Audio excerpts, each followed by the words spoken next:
If I could go back to high school, this is what I wish someone had told me about college admissions. I used to think GPA was everything. Seriously. I thought if I could just get my GPA as high as possible, everything else would take care of itself.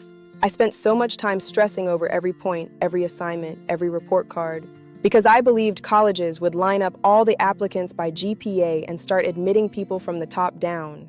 That is not what happens. What I didn't understand back then is that colleges don't just look at your GPA, they look at how you earned it. A lot of students hear that and think, well, a higher GPA is still better. Sometimes it is, sometimes it isn't. Let's imagine two different students. One student has a 3.7 GPA, looks great on paper, but most of their classes were the standard level courses available at their school.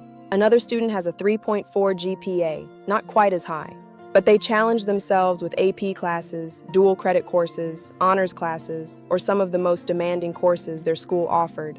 A lot of colleges will look closely at that second student because they took on a harder academic workload. That was something nobody really explained to me. Admissions officers aren't just asking, what grades did this student earn? They're asking, how much did this student challenge themselves? Think about it this way. If someone goes to the gym and lifts 5-pound weights every day, and another person lifts 20-pound weights but struggles more, you wouldn't automatically assume the first person is stronger just because the workout looked easier. Colleges think about academics in a similar way. They want to see whether you stretched yourself. Now, that doesn't mean you should load your schedule with every AP class your school offers and completely burn yourself out. That's not the point.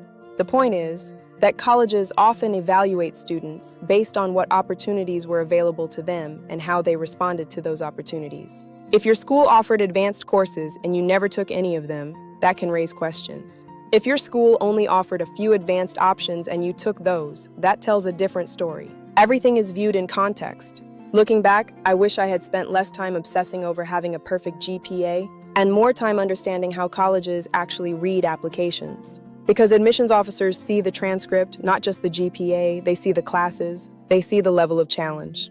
They see whether you grew over time. They see whether you were willing to step outside your comfort zone. So if you're in high school right now, don't focus only on the number. Focus on building an academic story that shows curiosity, effort, growth, and challenge. A GPA matters, but by itself, it doesn't tell the whole story. And that's something I really wish I had known sooner. College admissions with destiny, smart strategies, real results, your future.